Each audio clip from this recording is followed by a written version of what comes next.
period of time, never having played together. And their attitudes every day were fantastic. They made it a fun trip. So that's why, I try to not get too aggressive when I hear an ignorant comment about, you mean they lost? Are you serious? Those questions are just ignorant and show a lack of understanding and a lack of respect for the teams that they played. So, their effort was great. The teams they played were awesome. And I think it was a good experience for everybody. I think the perception still is, however, if we send all the guys who didn't go this summer next summer, the perception still is all we got to do is throw talent at it and we'll win gold again. Are you concerned that because those guys didn't build cohesion this summer that it could carry over into next? Well, I'm not going to worry about that. We're not certain of who's going to be there. Every year it's different. But this group deserves tremendous credit for getting us qualified, making the sacrifice, working every day, and they just did a hell of a job. And some people will understand that, other people won't, but it doesn't really matter to me, as you well know. I know what they did, and I was proud of every one of them. What if anything, from that experience this summer did you learn that could be parlayed into the Spurs this season? I mean, you've been around for a while. But there are things, but I'm probably not going to do a clinic for you right now. What was it like seeing Patty Mills in a different uniform and watching him do his thing on the other side? I tried to trip him once or twice. Like we told our players, these guys go back to their own teams and they become superheroes. They really do. It doesn't matter if it's Luis Scola or Patty Mills or anybody else. Rubio was great for Spain. Shot it like twice as much as he usually does in the NBA. But these guys have played together for 2 and 3 Olympics. They're like perfect execution. They love getting back together again. They have huge passion for it. So, we have to generate that in a very short period of time. And the passion was there. These guys cared a lot, but they still have never played together on the same court. And that makes it pretty difficult.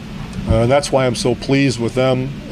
Just disappointed because I wish I'd have done a couple of things to get them through that French game, and I didn't. But it wasn't on them for any lack of trying, for sure. Other than the norm, coach, guys going home and maybe going somewhere to practice and get better at their craft, do you encourage guys to get away and to leave basketball alone and just kind of get their mind? Oh, sure. Yeah, we that's why we don't have shoot-around sometimes, as simple as that might sound. But, that one more mental appearance might be something they don't need.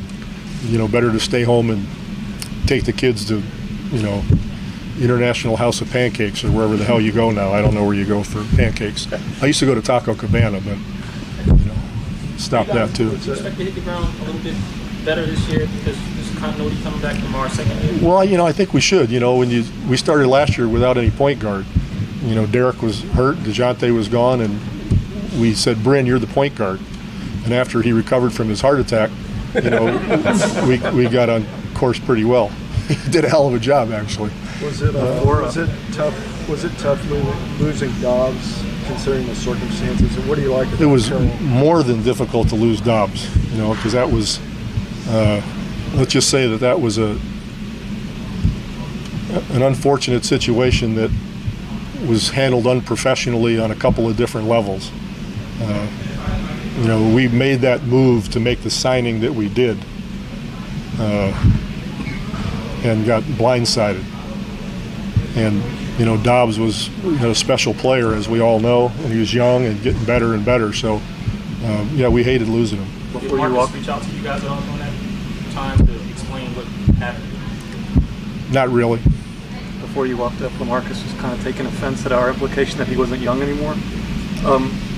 How do you see him at this point in his career and how well he's been able to kind of adapt to a changing league? He played 81 games last year, didn't he?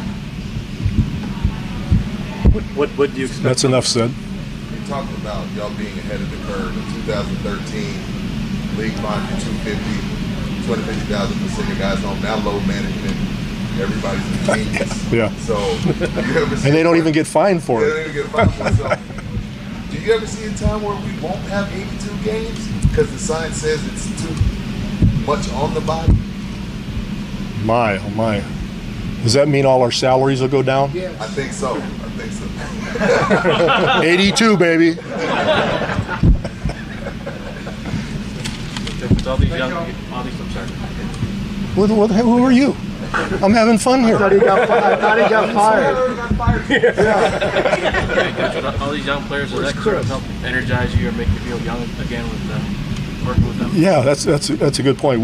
It's just fun to watch these guys come out and play. And I'm watching DeJounte. And my gosh, I haven't seen a guy that fast in like 5 or 6 or 7 years. I mean, his speed is incredible. And then you see Lonnie, and he might be faster. DeJounte won't want to hear that, but I'm not sure. We'd have to test it. But yeah, seeing that speed and athleticism is going to be fun to add to the program. So pace and all that sort of thing becomes pretty important. Anybody Tom else? really fired? I love Tommy. You got a job over here? He's like my son. Come on. All right, take care. Have a good season.